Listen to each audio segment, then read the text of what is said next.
my football career, that was the best stretch of football that I had ever played, and the most success, the most team success, the most individual accolades. And I look back on it saying, like, it took a rude awakening of perspective. My entire life, where football was all that mattered, it was football on, football on. For the first time in my life, like, there was something way more important. And when it was time to be home, like, I needed to be dad, I needed to be husband, I needed to figure out how the hell we were gonna get through this.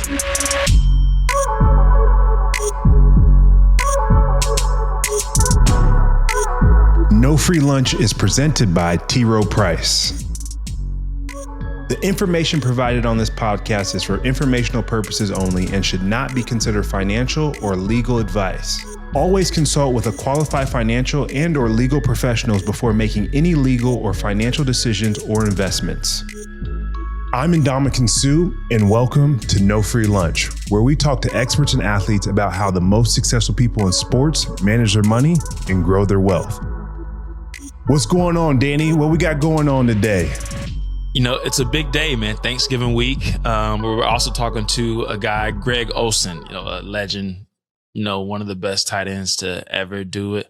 Fun fact, one of the first ever college football games I remember watching as a kid was that Miami Hurricanes versus Ohio State, 2003. Okay. Greg was on that team. He was, I think, a redshirt freshman. But do you remember the first team or game that made you fall in love with college football? College football. I didn't honestly pay attention to college football. The only thing I really knew about college football was Nebraska and Oklahoma, big rivalry there. Same thing with Texas. I knew all kind of like the standard stuff because I was a kid that grew up playing soccer since I was 3. And so I call that real football. And American football is just as good and sometimes a little bit better. But as I got into football a little bit more and took a liking to it, because the first time I played was in 8th grade, and then I didn't play again until would have been my sophomore year of high school. Was Reggie White. Yeah, Reggie White was like my idol that I just kind of really looked after and was like, wow, you are one of the best to ever do it. And I want to take from your game and steal from your game a little bit to model myself after that. But yeah, I think that's kind of my first inkling of getting into the game of football, and then eventually falling in love with it later on.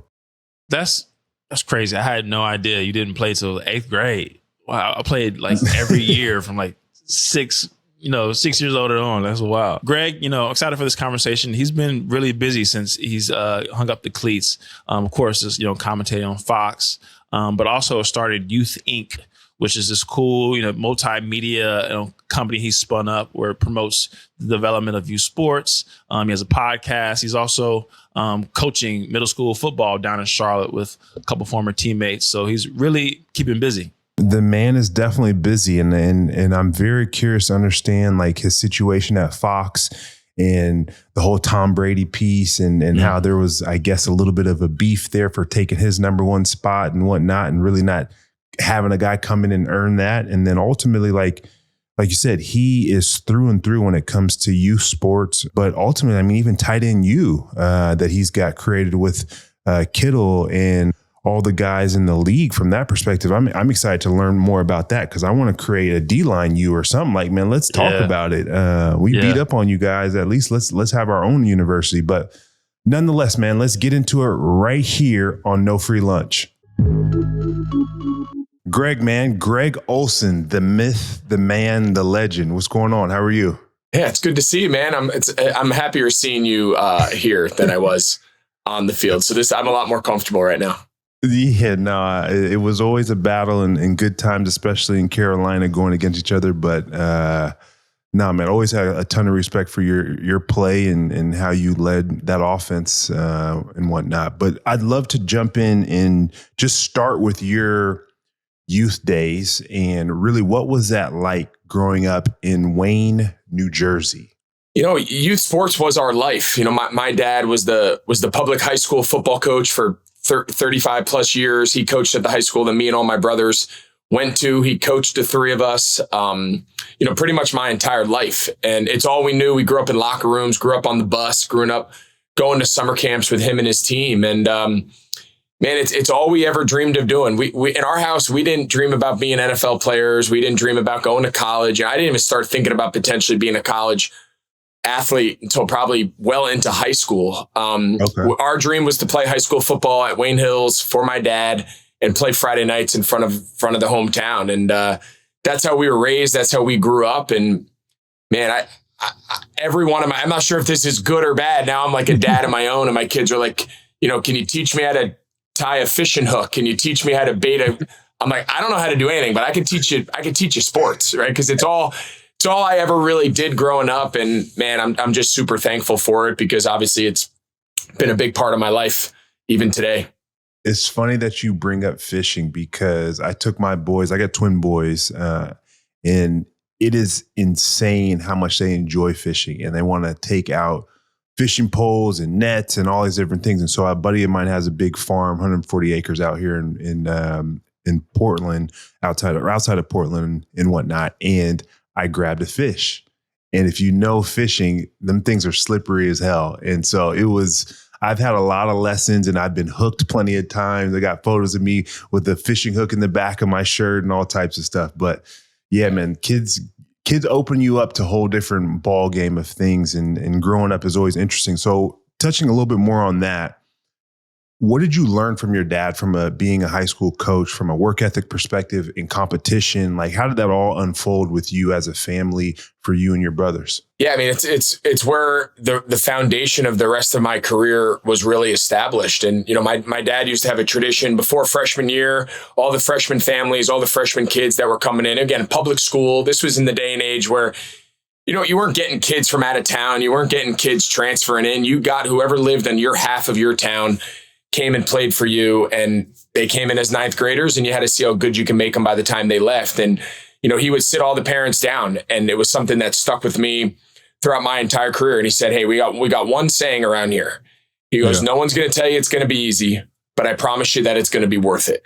And it was just his way of setting the tone that it's not easy being a freshman. It's not easy being a sophomore. It's not easy playing in his program. There's high demands, high expectations, a lot of time, energy. You're going to be coached hard. You're going to everything that we experienced growing up, which is, again, some still around today. Some of it is a little bit different, but that's how we were raised. That's how we were brought up in the world of sports. And that approach, that philosophy really prepared me, because when I went to University of Miami, things were hard. These guys were good. I was down on the depth chart. Summer workouts were hot. Summer workouts were tough. It was not for the faint of heart. And the whole notion of, at no point is any of this going to be easy. Because if it was easy, there'd be 500 guys out here on your high school team doing it. It wouldn't be as rewarding. And that's something that we try to tell our kids now that we're coaching, and our teams and our kids, being hard is what makes it fun. Being hard is what makes it so rewarding. And that was ingrained in us, man, from the time we could walk.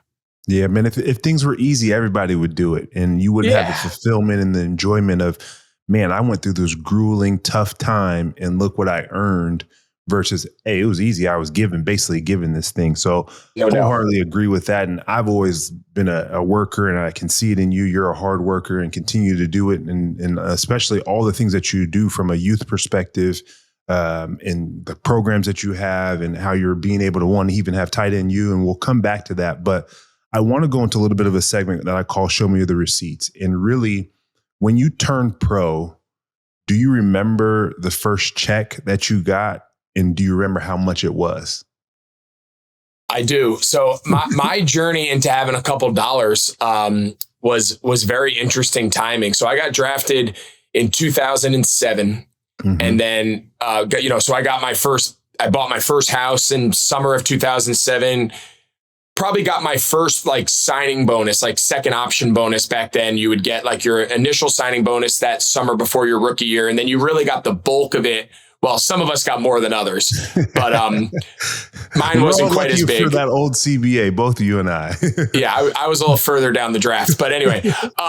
So that next spring of 2008 would have been I guess at the time they called them option bonuses or whatever they called them, and it was I don't remember off the top of my head. It was probably a couple $1 million, and that was 2008. I invested my first $1 million, and the financial markets absolutely crashed. So now I own a house in the outskirts of Chicago that's down, call it 30%. I invested my first $1 million in the market the following year, and the markets were down at the time, who knows, 30% before they bottomed out. So I had a really big rude awakening into the world of being an adult, right? You're in college and you got a couple dollars in your pocket and you're rich.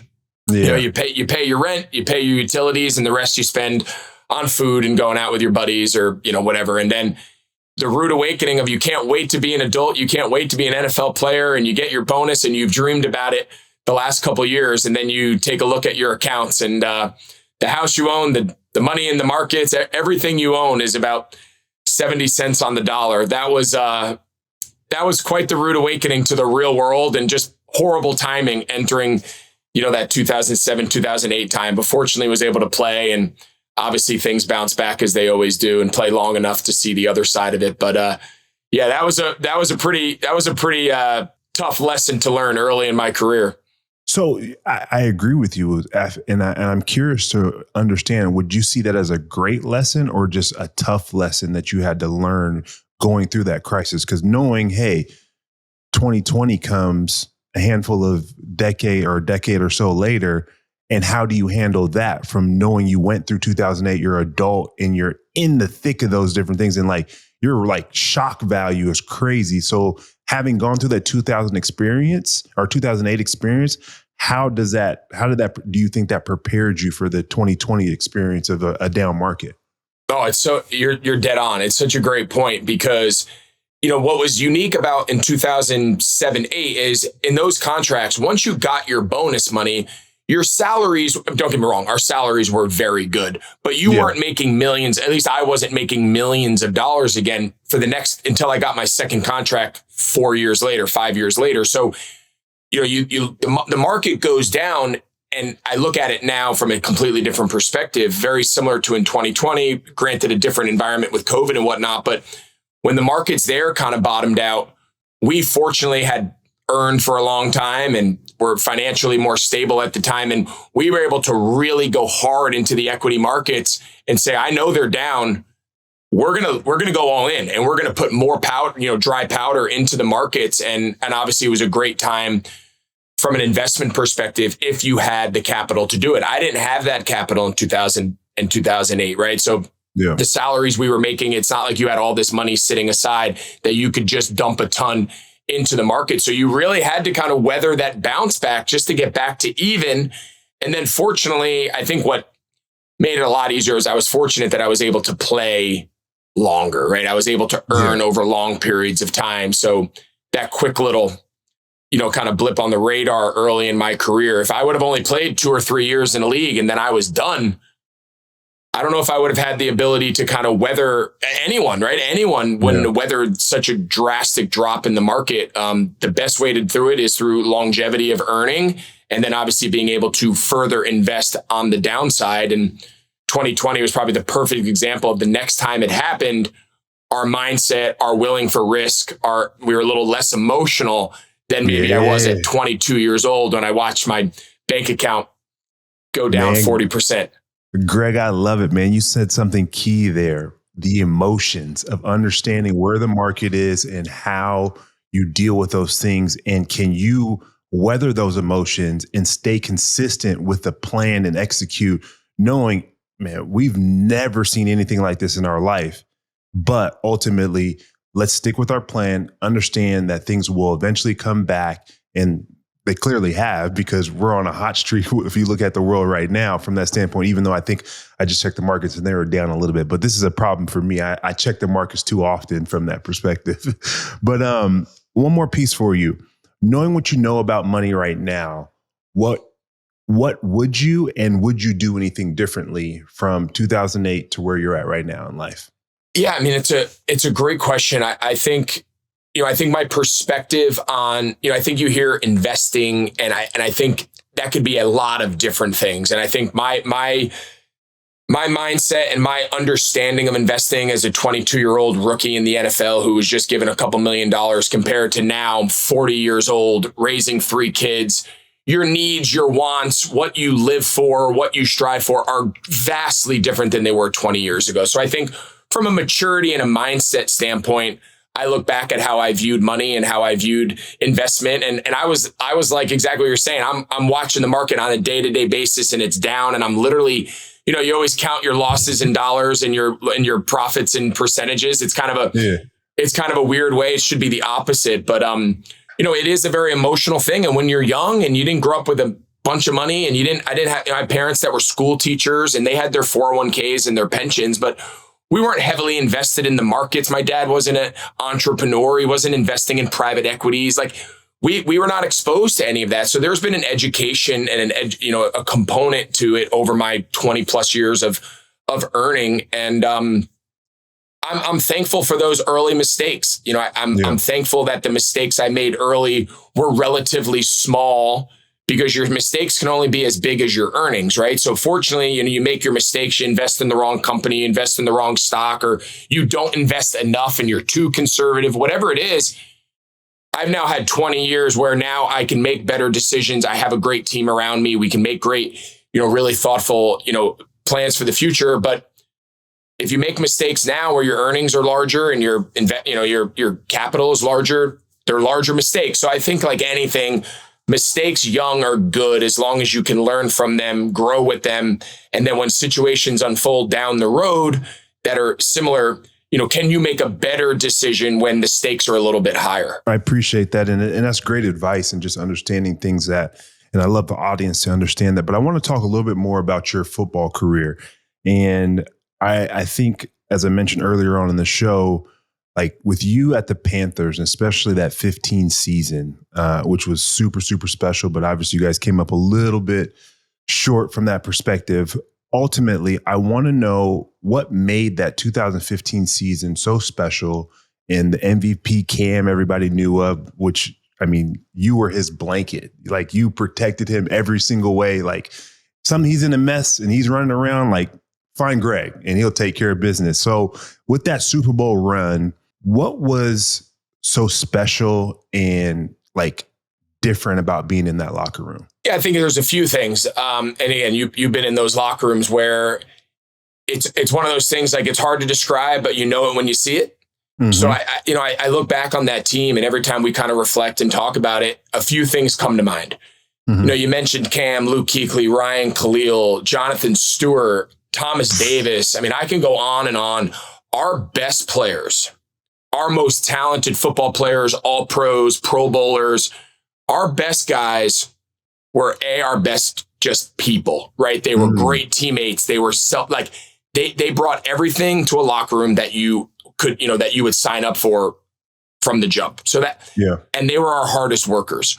So on a Wednesday practice in week 9, when we got a slow practice down because Cam keeps his own read and he pulls it for 75 yards and Thomas Davis is chasing him down the field full speed, when our best players and Pro Bowlers and MVPs are practicing so hard, the young guys, the guys that are the 52nd guy on the roster, the third string, whatever position, they're looking around saying, all right, if the names that I'm seeing, the captains, the Pro Bowlers, the guys that are on the billboards, the guys that are in the commercials around town, if they practice like this, I have no choice. Like, this is just the expectation. So we were very fortunate in that regard. For the bulk of my career here, our best players were our best workers.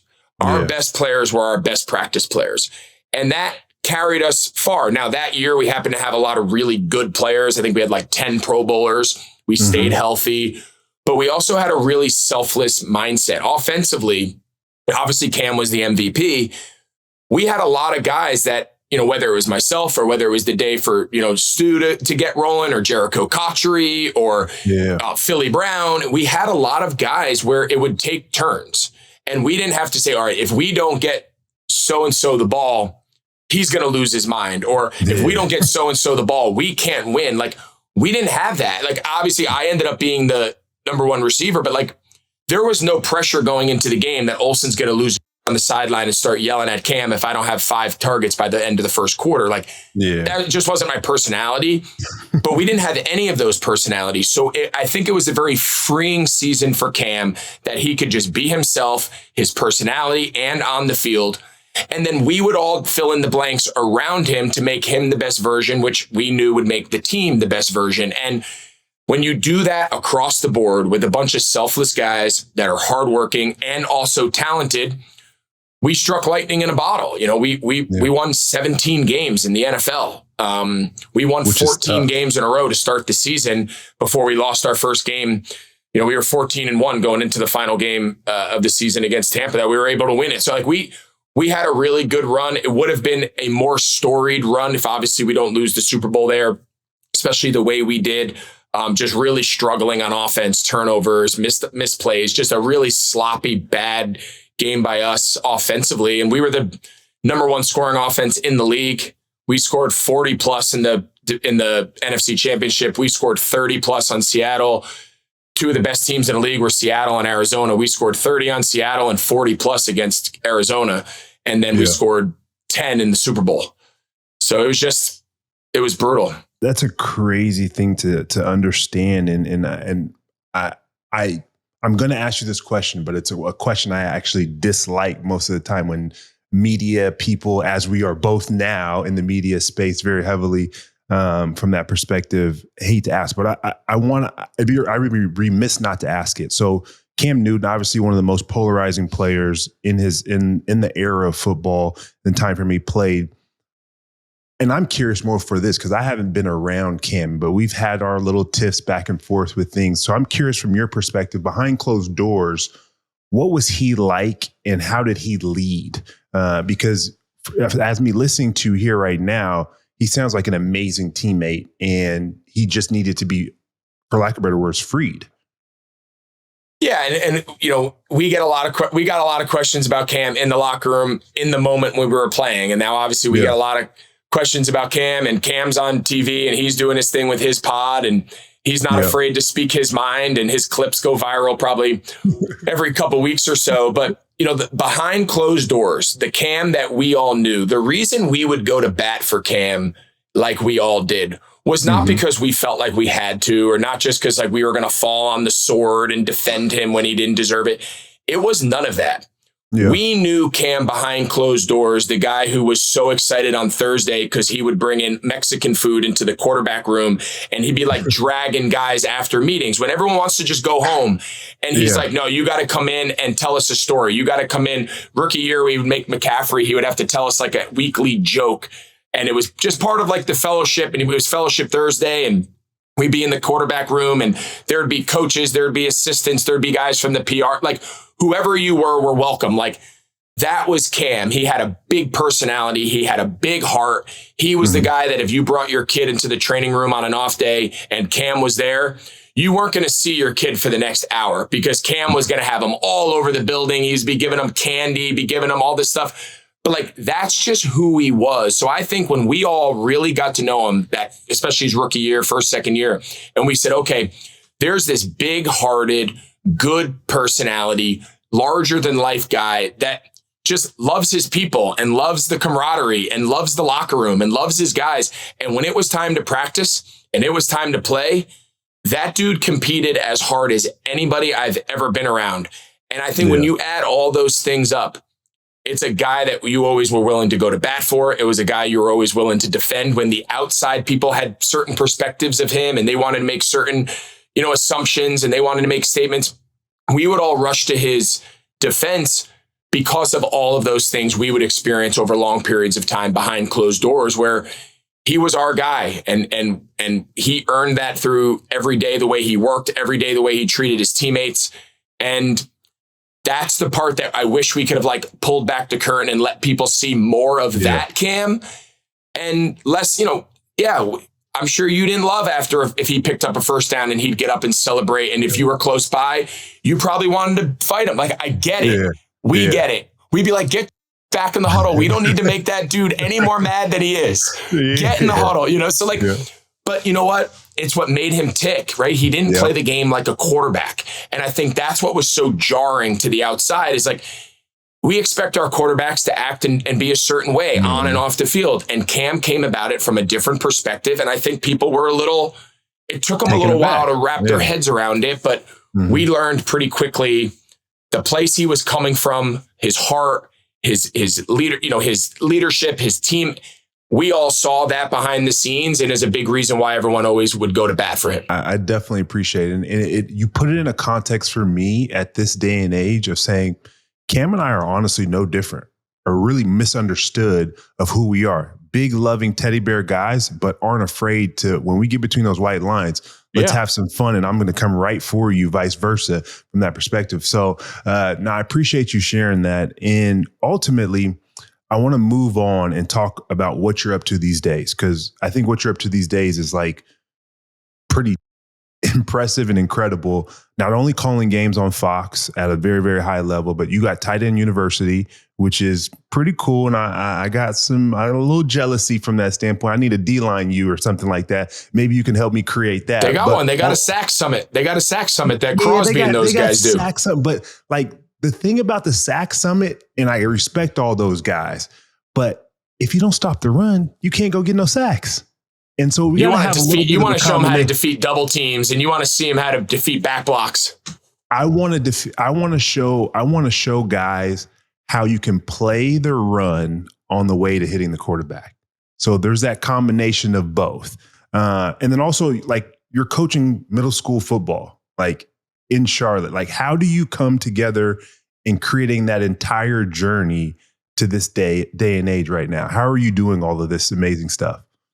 I think what allows it all to work is it's all, in a weird way, very interconnected, right? Okay. As I've kind of gotten older, I think the biggest thing that was my mistake early on in my career, and again, we all go through our learning lessons and our journeys, you want to try a little bit of everything, right? You all of a sudden you get a couple dollars and you want to be an investor in everything, and you get free time and you get notoriety. You're able to get certain people on the phone, and you want to be kind of like a jack of all trades. And I think as time has gone on, I've come to the realization that there's one thing in my life professionally, like obviously I'm a father and a husband and all that, but professionally, there's one thing that I know, and there's one thing that I'm rooted in, and that's sports as a whole, but specifically football. That is my anchor. I know that as well as anybody. I know that more than I know about anything else in the world. So how do I use that as like my anchor and then build everything else around that from a professional standpoint? Wow, so obviously being able to call games from Fox has been an unbelievable opportunity in my kind of post-playing career to be able to go play 14 years and then roll now into my 5th year calling games. Hopefully I can do it for a long time. What I've learned about the sport, what I've been able to, grab from speaking to defensive players and hearing defensive mind, very different than the meetings I used to sit in, right? I was trying to figure out how we were going to try to block you. But I never sat in the meeting where you tried to break down our protections and the difference between you being a shade versus a 3 versus an end and what that did. Like, I never heard it from your point of view. We were always just interpreting it. So that's just one example. Like, I love learning the game. I love talking the game, the opportunity to educate an audience of millions of people every single weekend and bring them into the modern era of football and the way the game is being played and the way it's being discussed.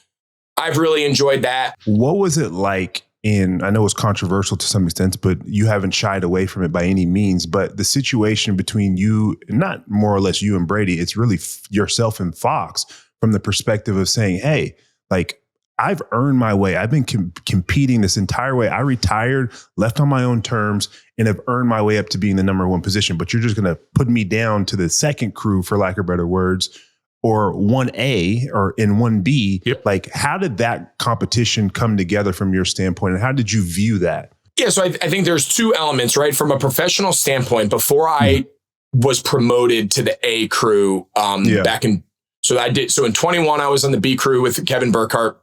That was my first year after I retired that we called the second game. And then Joe and Troy left, and Kevin and I were promoted for the 2022 regular season. And then that year actually ended in Fox having the Super Bowl. So in my first year on the A crew, we knew we were going to have the Thanksgiving Day game, which is always a big deal on Fox.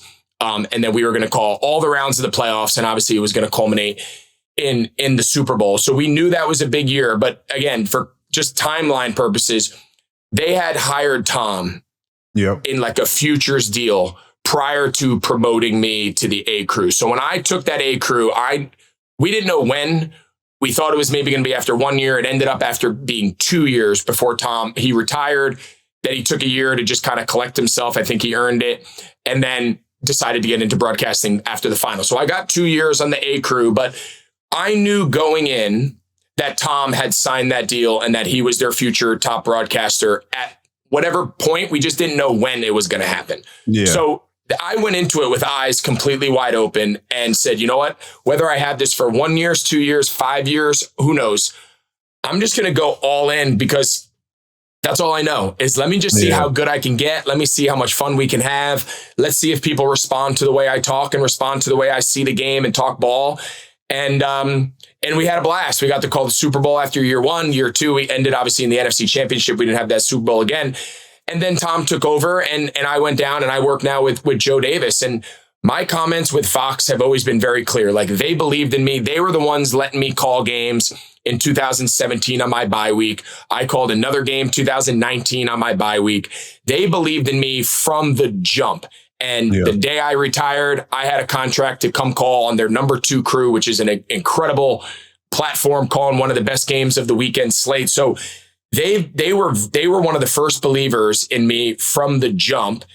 And then on the other end, I made it very clear, like I'm a competitive person by nature. If I'm going to do it, I want to be the best at it. My relationship with Tom, my relationship with Fox has never been better. It's healthy. It's a healthy competition. Tom and I talk during the season. We compare notes. We compare thoughts on the league. We compare thoughts on the broadcast. So like we have a very healthy professional and personal relationship. Is there an element of competition? We've all lived in healthy competition our entire lives. Some of our best friends, whether it was in college or pros, were the guys that we were fighting for playing time with. Like that's just the world I think we're all very accustomed to. It feels a lot more combative from the outside looking in than it really is. Fox, Tom, myself, our crews, our relationships, while being very driven and we all want to be the best crew, is a very healthy and positive relationship. Yeah, man. And I love that because I can see that from outside in and filtering through all the knowledge and riff-raff and all that stuff because again, healthy competition is not a bad thing. It's a good thing. And it pushes each other to reach new heights. And I see that now being in the similar space and you with Sky Sports when I'm over in the UK and we're technically competing with you guys. You guys have these pregame halftime shows as well. And we're in the mix of those different particular pieces. But I'm leveraging your great conversation in your conversations that you're having and saying, man, I'm trying to beat Greg to this point before he actually says it on the live broadcast from that perspective. So like to me, those are the fun, exciting things that we have competition with. Greg, you mentioned talking about calling Thanksgiving game on Fox and being a part of all of that festivities.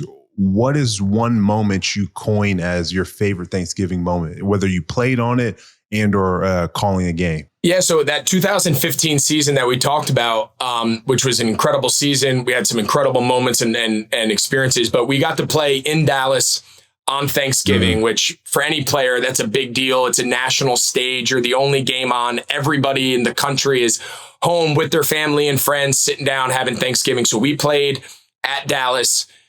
We won. We were rolling that year. I think that made us like 10-0.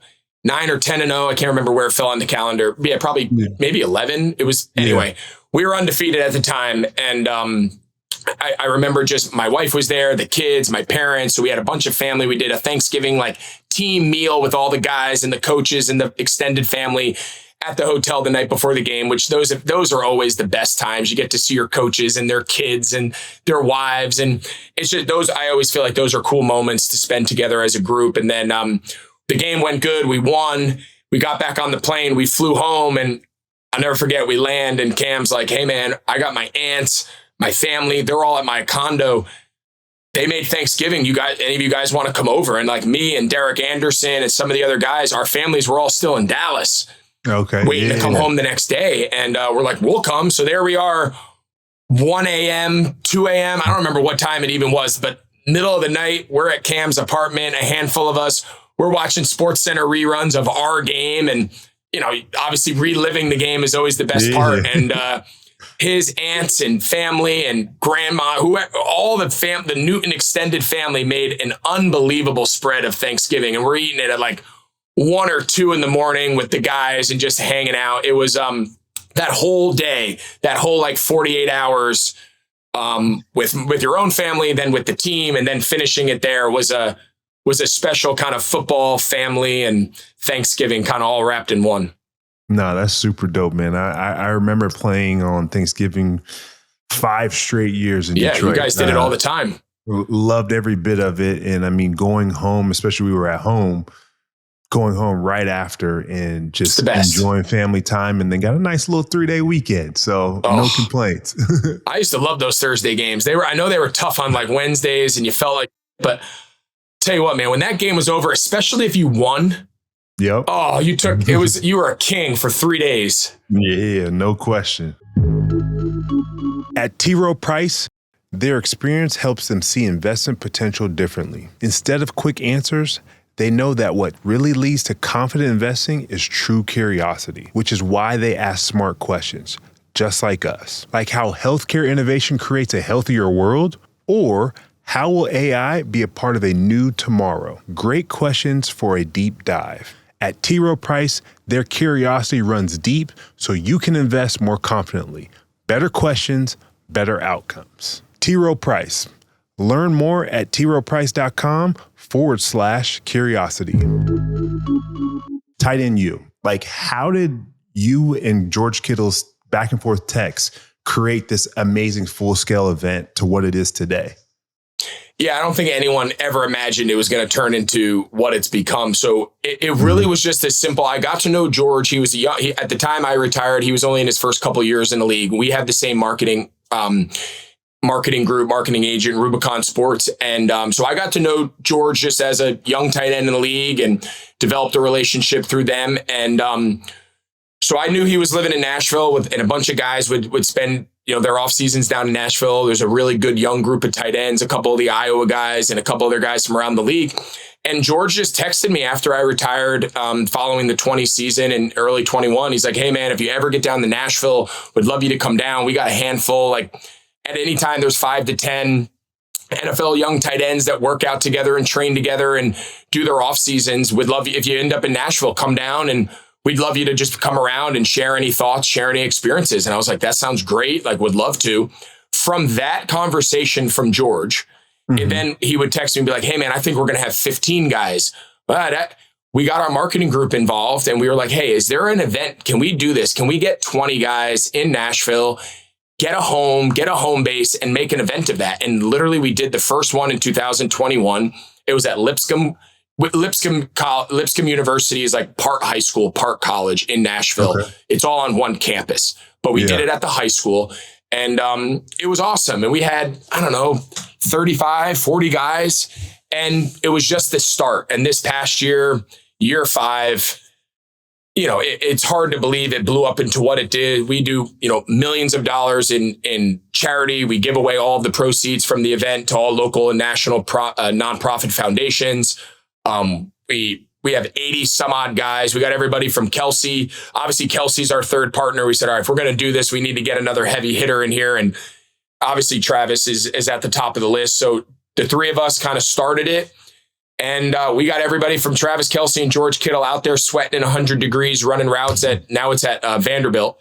And to guys that have never played on an NFL roster and they're undrafted rookies and they're just hoping to make the practice squad. So we get everybody in between. And then obviously the social stuff all went when you have Taylor Swift on stage and Luke Combs doing surprise concerts, and it kind of took on a life of its own this past year. But I think it's just the nature of the event. It's very, very community. It's very natural. The guys love being around each other. There's an equal amount of work and football and film study and sweat and run. And then at night we go out and we have a great time, and we go out to the downtown Nashville bars and we have parties and we get the families, the wives, the girlfriends, everybody in one place. And we've really formed a really cool event around football, but it's really become more of like a social event for guys around the league to connect, to bond.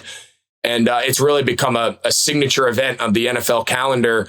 And I don't know if that's really what we even set out to do initially. Do you envision that continuing to grow and potentially getting into the business sphere of the world? And like I don't know if you know of PAC Pro Athlete Community, but like seeing how they've grown and become like a vehicle for people to have success in other endeavors outside of just football, but leveraging what you've created and that foundation, as you mentioned earlier on, just like you're a perfect picture of what something could be like. Have an amazing career. Not everybody's going to be blessed to play as long as you did, but then also building this ecosystem around you that started with the ethos of sports and football and things of that nature. Yeah, I think those are things that we're continuing to explore, right? I think there's cities around the country that have come to us and said, hey, bring TEU to us and almost make it like a traveling event. So we're in some discussions there. We haven't finalized where next year's event is going to be just yet. We got some really cool things in the work. We're always considering, to your point, are there some people we can bring in to speak on things outside of football? Is there business elements, business leaders, investment leaders, sports psychologists, mental health? Just there's so many different areas that touch what we're doing. And if TEU can just be like that center, the center spoke of the wheel, and then let like other things build around it, I think we would love that. I think the balance always is every time you add something more, something you have to trade, right? So every time you bring in something, what are you willing to get rid of? Are you willing to get rid of football film work? Are you willing to take less time on the field? Are you willing to let fewer guys participate? So there's a give and take that we're trying to balance. You know, we'd love to have 500 guys if we could. We'd love to have college athletes. We've discussed, can we make TEU 1 or 2 days of a larger 4 or 5 day event? And there's a high school element, and there's so many different levels to this, tying in youth sports, college sports, NIL, education, financial literacy, mental health, training. There are so many things that touch the lives of the guys that we get for 2 days of summer to come down to TEU. To your point, the discussions that we're having are, how do we best serve these guys, not only as football players, but how can we also serve them, and a lot of them being young and early in their career, to give them some foresight into what the future looks like? Because for the vast majority of these guys, they're not going to play 10 plus years. They're going to play a couple years, and then they got to figure it out at 26 years old. And I'm thankful that wasn't me, and obviously that wasn't you, but that is the reality for a lot of guys. And I think it's a little daunting. Yeah, for sure. It definitely is daunting. And even furthermore, the transition out of sports, and especially playing at a high level, is not easy, no matter how many years you've played. And I'd be curious to understand, like, what was your transition like? And you mentioned a little bit, but was there ever like a tough period of time? And then I want to also correlate that with your Youth Inc. And is that why you go back and do the things that you have with the youth and being a middle school coach to let those kids touch and feel you? Yeah, so I think they're both very connected. So I think the first part is the transition to what you're going to do after giving your entire life, everything you know, everything you've done, every day of, I don't know if people really understand, like they see the games on Sundays. Yeah. And they assume, all right, yeah, you're practicing during the week, starting in August at training camp. And then when the season's over, whenever your last game is, man, I don't think people truly understand the mental approach. If you want to play in the NFL for a long period of time, there was not a day I woke up, and that was whether I was on my honeymoon or I was in the Bahamas or I was in my hometown of Charlotte in the dead of winter. There was not a day I woke up that my entire mind was not consumed by, did I do enough today? Did I not eat right? Did I work hard enough? Did I work too hard? Did I do my recovery? Like, it becomes obsessive to the point where if it's not managed, it could be a little bit unhealthy in that regard. But that mindset, because I had such a vehicle for the outlet, I could get it out of my system, right? My training, my nutrition, my off-season plans, and all the things that I would lay out in detail, I could then go put the energy towards executing that and kind of put that to side, but then come home and be a dad and all that. But then all of a sudden that gets taken away. But your compulsive behavior doesn't change. You just need to find a different outlet, because if not, my wife's ready to throw me out of the house. She's like, you, this is not okay. Like, you are nuts. Greg, man, it is crazy that you say that, because my wife looks at me like, why are you getting up at 5 o'clock in the morning? You are no longer playing. Sleep in, enjoy, wake up to the kids, wake up to me. Like, what is wrong with you? Like, but I was like, I'm wired to go get my workout in, then I start my day. And like, that is ultimately something that, again, people don't understand the dedication and the drive, which is why you've been able to play as long as you did. And I think it's important to be able to share that with the youth and the kids from that perspective. Yeah. But continue on. No, and you're spot on. And now I don't wake up at 5 o'clock. So I've been able to put that former part of my life behind me. But, I need something to occupy my mind. So the way it's all played out for me, which I've been fortunate, obviously during the fall season of the NFL season, before I jumped on with you, I'm watching Bears film and I'm watching Giants film. So that gives me like a really good like center. That's my job. I've got to make sure I deliver and then I'm focused. But I would say even more of my energy is put into getting my middle school football team ready for our big game. And now that my middle school is over, I'm helping out with the varsity and I'm like texting with the defensive coordinator, like, hey, what are we doing at practice today? Where can I help? Like, I want to dive in there and just continue. So my mind, I know I'm very self-aware in the fact that like, I know my mind needs something to attack, something to cling on, because if not, like, that's a hard kind of personality to bring around your wife and kids. Like we're all used to that mindset. We're used to that behavior. We're used to that like obsessive nature, but it's not like a healthy way to live like a normal everyday person's life, like in the carpool line and just driving. So I got to get my outlet in these other ways. Cause if not, I find myself throughout the course of the day, like I need something to do. Like I need something to obsess over. I need something to pursue. Yeah. And, my issue is if I do it, I either don't do it or I do it like to an obsessive level. So like that's the balance that I'm trying to find. And that served you well when you played in the NFL for a long time, but that's not how like the normal world operates. But that's my journey right now is figuring out when it's time to put the pedal down and rip and go. And when it's time to just like, it's okay to have nothing to do for an afternoon and take a deep breath.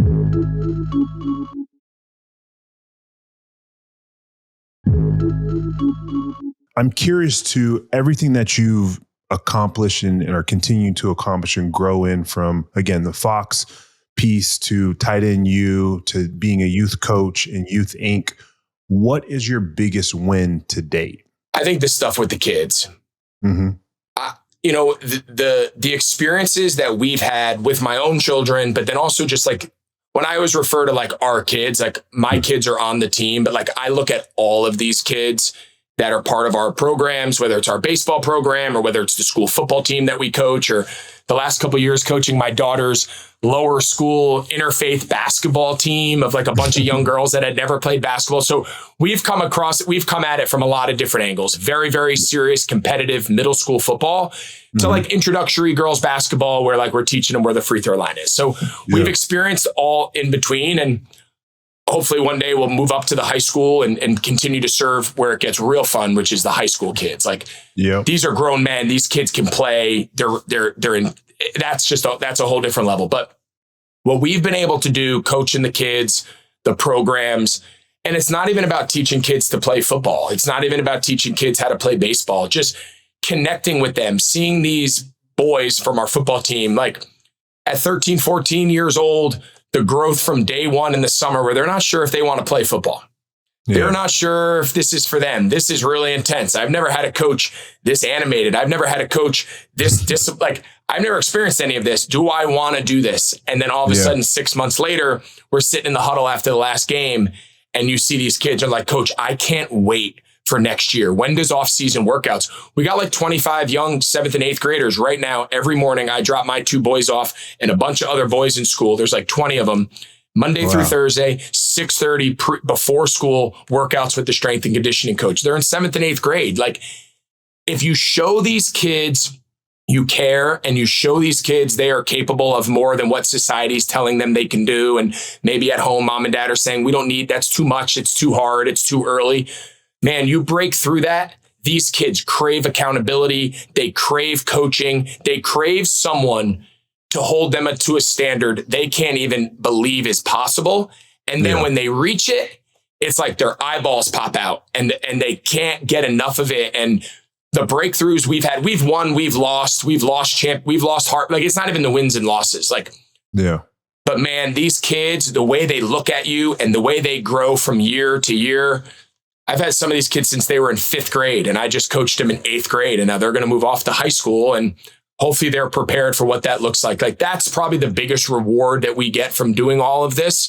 And it's a big part of our life every day. You're mentioning breakthroughs for these kids. So is a perfect transition to my favorite question that I ask all my guests.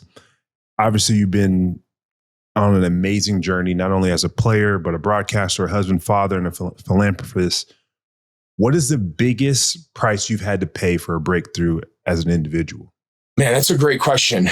You know, I tell a story where my personal life and my professional life intersected, and what I would have guessed would have been the result, which was difficulty, one's going to get in the way of the other, actually led to probably my career taking on a larger, like early in my career, I was good. I was drafted to Chicago.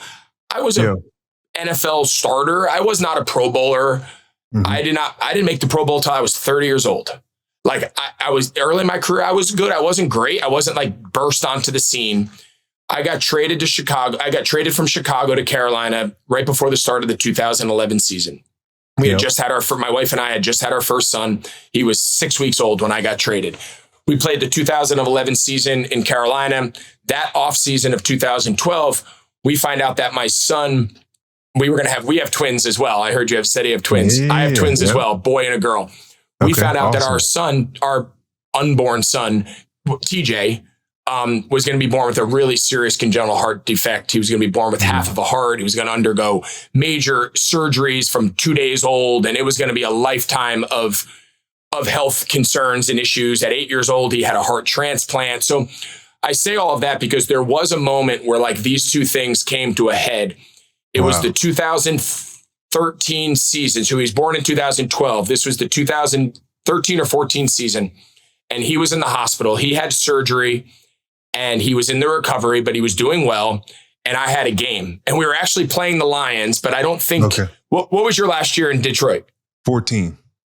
Okay. So you were still in Detroit because this was 13 or 14. Okay. So you were still there. We played you guys at home in Carolina. Okay. And I come running out for warmups. And I knew obviously TJ wasn't going to be there, but I knew that my wife, my dad, and our other two kids were going to be there, my daughter and my other son. And I came running out and it was just my dad. And my wife wasn't there. My other kids weren't there. And immediately they always stand on the same spot. And I'm like, something's wrong. Like something's not right. I could tell on the look on his face. Long story short, he had some issues. They had to bring him back into surgery. So he was literally in surgery. Wow. 2 miles down the road from Bank of America, from our stadium here in Charlotte. The Children's Hospital is like 2 miles down the road. Yeah.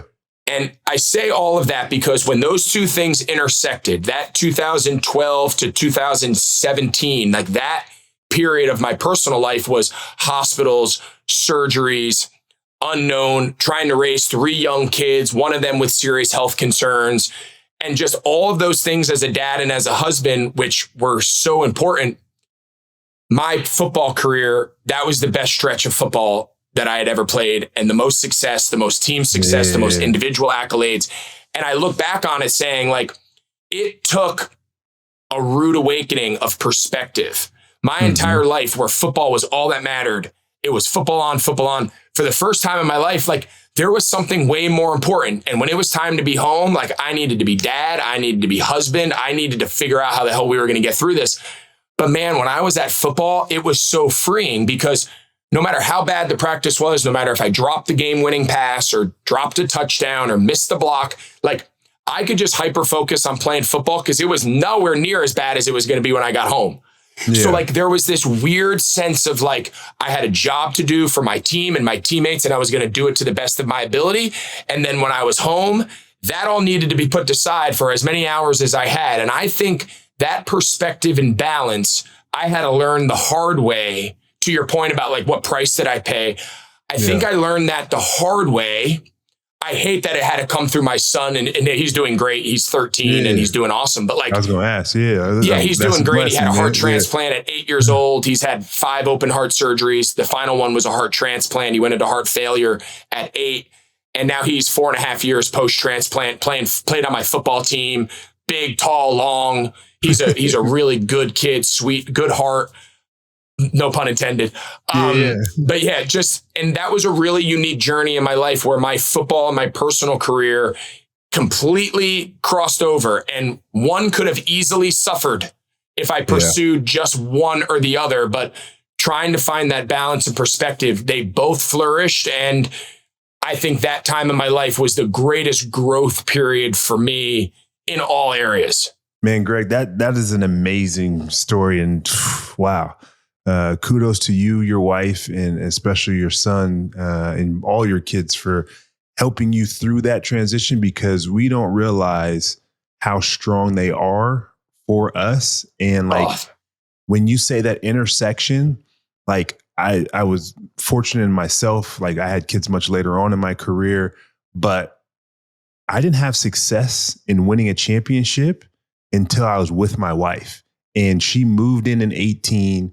And that spring, I got cut from Miami, first time ever being cut, went to LA and had the ability to have her as a strong foundation for me to then build and build and build and build. The first time I went to the Super Bowl that season, and then everything after that's culminated, and like the bringing my kids into this world as championships. That was a year that I won a championship when my kids were due to come out. It's not a coincidence. And then we went and delivered my wife went and delivered these amazing little boys into the world. So, man, Greg, this has been amazing. I appreciate you joining No Free Lunch. And man, I got to find some time to get down to Carolina and meet up in person, man. I appreciate the time. Would love it, man. Love what you do. Got a lot of respect for you as a player. I'm aware of everything that you do now, post-career and investment side and the media side. You obviously Hall of Fame career and just great. Just, man, the way you do. I hated playing against you. We all hated playing against you. But dude, you, from everybody that I know that's played with you, you were a great teammate, a great dude. And we might not like you from the other side, but it was all with respect and it was all in admiration because you were a hell of a dude and a hell of a player. And you've accomplished a lot now post-career, man. So I tip my cap. No, I appreciate it, man. And same to you. You've definitely paved the way. And I truly mean this, especially from a media perspective and everything that you're doing, and even tight in you. Like, again, I'm serious about the conversation about we got to get D-line you in some form or fashion for these guys. Because maybe it's a combination of Sack Summit and the D-line you coming together. We can make that happen. Our guys that run TEU run Sack Summit. So we can... We can figure it out. For sure. Well, awesome. Appreciate you, man. T. Rowe Price proudly sponsors No Free Lunch. The views expressed in this podcast are those of the podcast participants and do not necessarily reflect those of T. Rowe Price. Their sponsorship supports the platform and does not imply endorsement of specific content or perspectives. Man, what an amazing conversation with Greg Olsen. A lot of great stuff. I love the TV pieces, and I truthfully mean this. I think he paved the way for a lot of guys into the media space, including myself, because I definitely watched him and saw what he did when I was still playing and transitioning. But I think the biggest thing that I take from this conversation is the through line, and his biggest breakthrough where the intersection of family and sport come together. And it's insane how your family, whether positive or negative, when you're with the right woman or wife, significant other, like how much power that can bring to success in your life. And I've said this all the time. I was not a champion until my wife was in my life. And you saw that with Greg and him explaining the open heart surgery and everything that happened with his son and how his family had to band together, his wife, his other kids and father. Like, that's incredible to me. But nonetheless, man, it was an amazing conversation. And I love that takeaway from the intersection of family and sports coming together. It's a huge sacrifice, but it makes us stronger and better, and something we should all understand. Make sure you like, comment, subscribe to No Free Lunch on Apple, Spotify, YouTube, or wherever you get your podcasts.